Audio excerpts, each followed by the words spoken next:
Let me start with the breaking news. The Freedom Flotilla, the very best of humanity, who are approaching 110 nautical miles from the coastline of Palestine in the Gaza Strip, are now facing up to 20 Israeli Navy gunboats that have sailed out of their own territorial waters into international waters and appear bent on an act of international piracy, which may, of course, turn into mass murder. I have many friends on that flotilla, and so do many of you. And many of you have become friends, even of former foes of the people who gallantly took to the seas, to the high seas, in small ships, to try and bring aid to the benighted people of the Gaza Strip. I'm thinking now of our guest, Tiago Silva, who may or may not be able to join us, depending on what happens in the next hour or so, and my dear friend, Yvonne Ridley, the Workers' Party candidate in Glasgow in the Scottish Parliament elections next May. I'm thinking of Greta Thunberg, someone I had little time for in the past, but who has proved over Gaza simply to be a heroine, worthy of the most exalted status. And they are, if they're going to make an example of anyone, it will surely be her. An absolutely bizarre effort by the Ministry of Foreign Affairs of Israel took place yesterday to try and paint this flotilla, which they had earlier described for weeks as the selfie flotilla, making out that they were all narcissistic, self-seeker personalities that were seeking to boost their own Twitter followings and their own profiles by taking to the seas and taking off on this odyssey.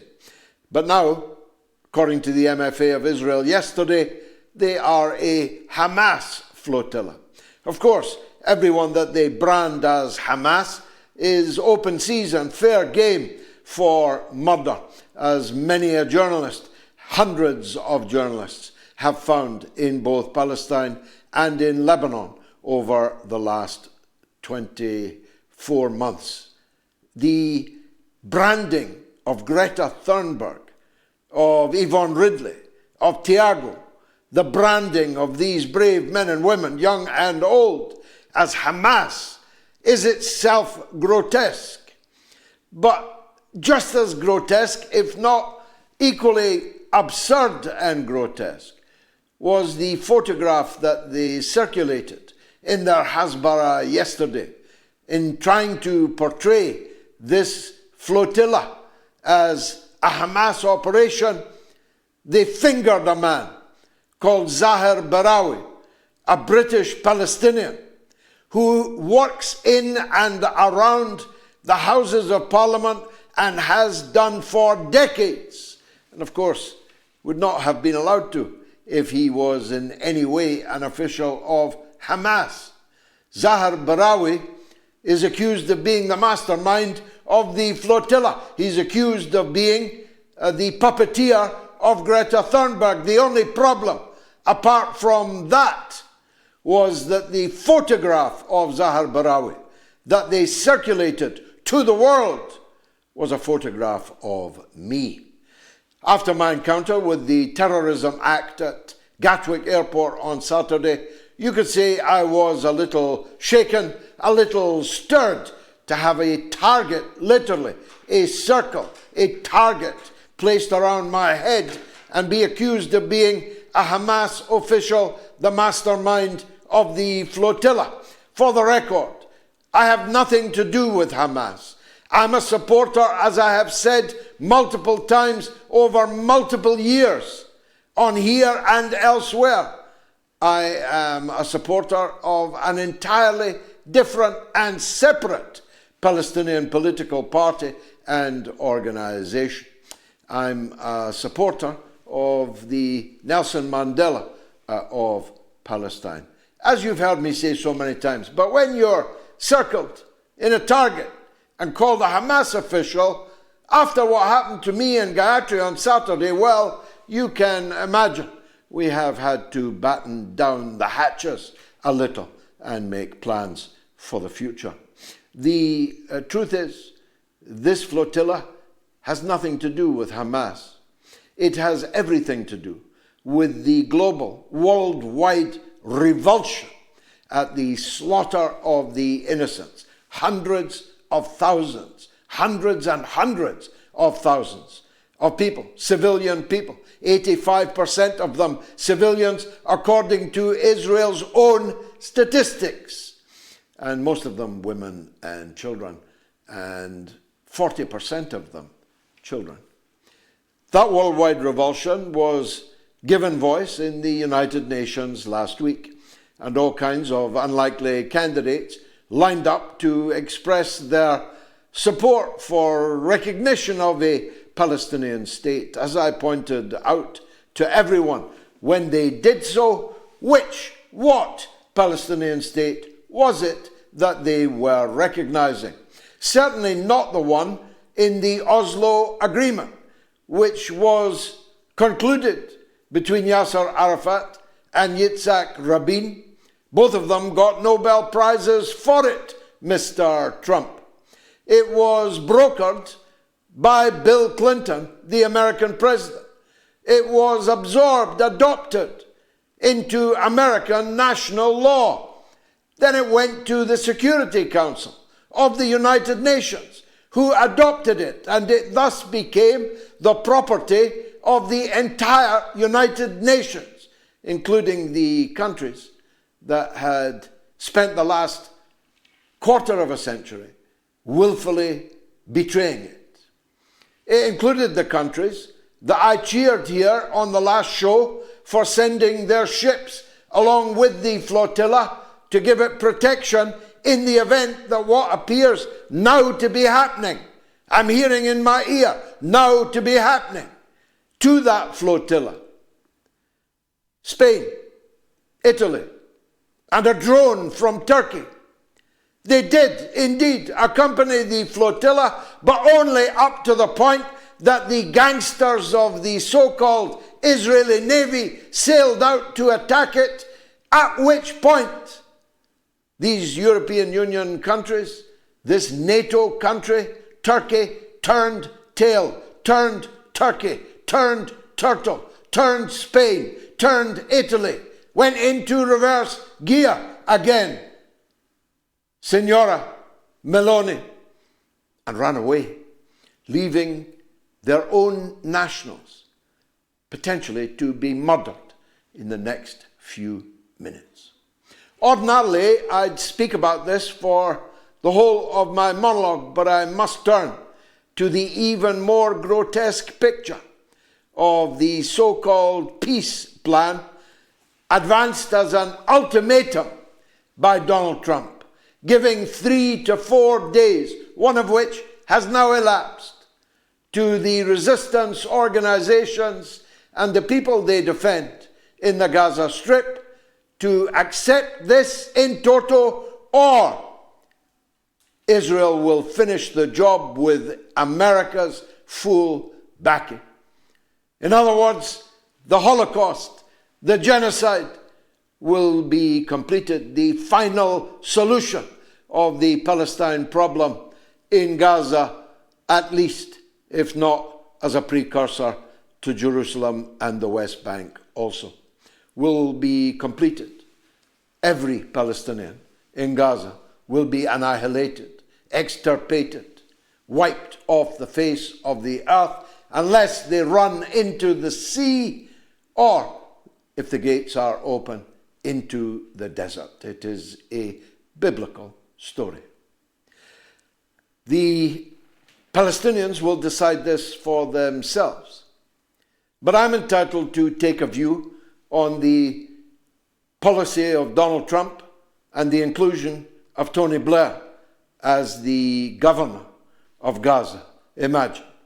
The man who had to leave the premiership of Britain under metaphorical shot and shell, driven out by his own colleagues because of the lies that he had told, and the war crimes that he had committed in Afghanistan and above all in Iraq, exposed by the Chilcot inquiry as a liar, and though no charges were ever brought, a criminal to boot.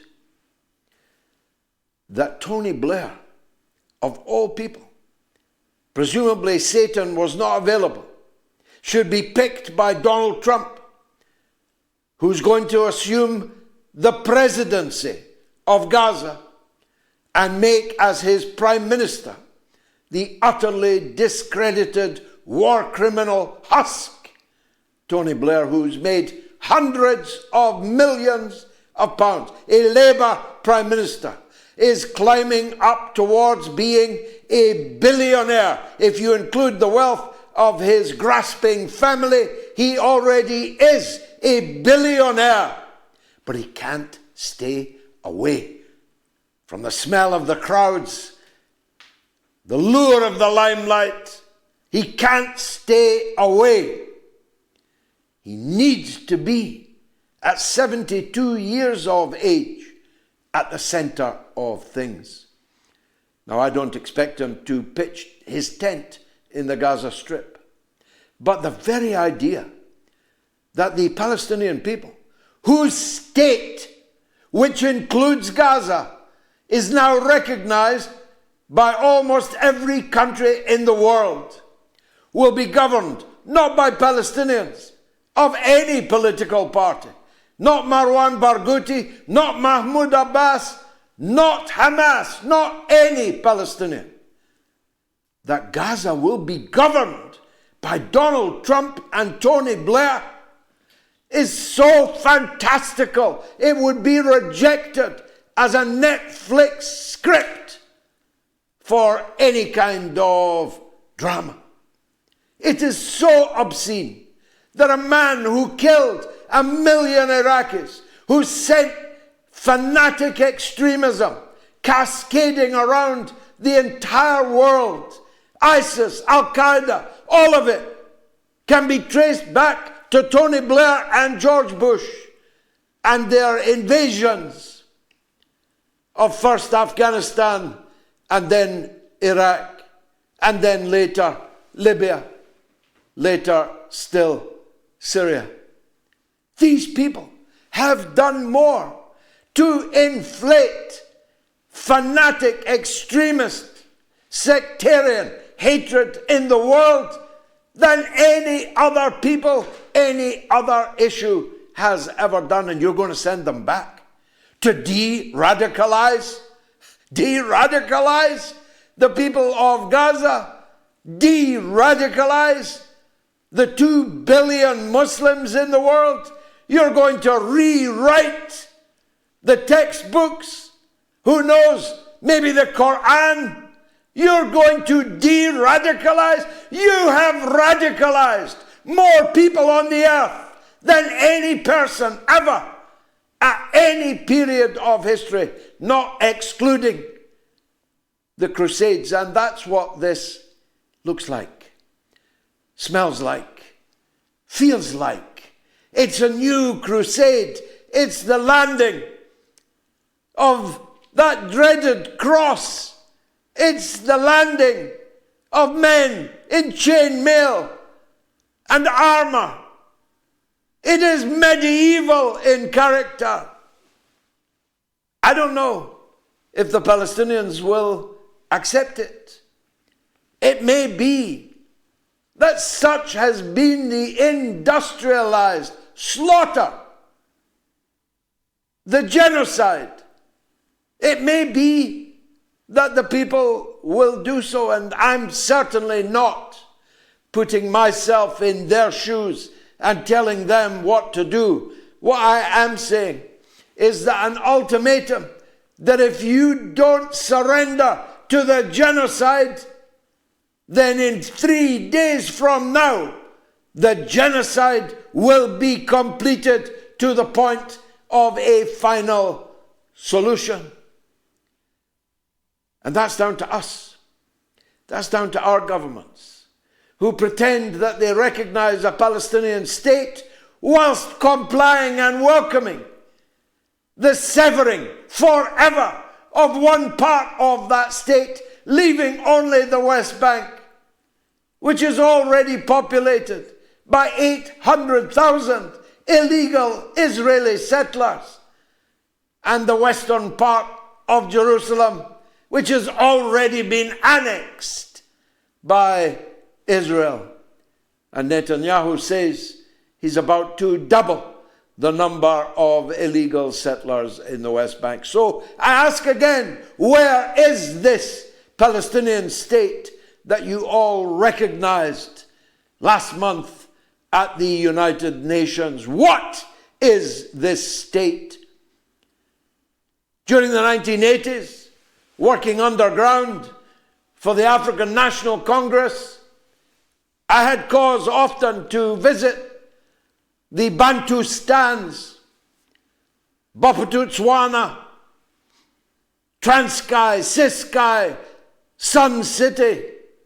I know what a Bantustan looks like, but I'll tell you this, Trump and Blair have a Bantustan in mind that would make Transkei and Ciskei look like thriving, independent, sovereign countries. They have deceived you. The Arab countries who thought they had reached agreement with Donald Trump in New York just days ago have been utterly deceived again and again and again. Trump found agreement with them on a variant of this plan, only to present this plan to Netanyahu, who took a red pen through it and rewrote it completely. And then Trump announced that all these Arab and Muslim countries had agreed to what he was now announcing. As I say, I don't know if the Palestinian leadership in Gaza will accept it. I don't know what's going to come next, either for the flotilla, which is right now, this minute, entangled with Israeli warships. I don't know what's going to come next with relation to this new crusader governorship in Gaza. What I do know is that if the flotilla consists of the best of us, our governments are rotten with the worst of us. We are governed by the worst of us. We are governed by the most hated, most reviled, most utterly morally bankrupt individuals in each and every one of our countries. It's the mother of all talk shows.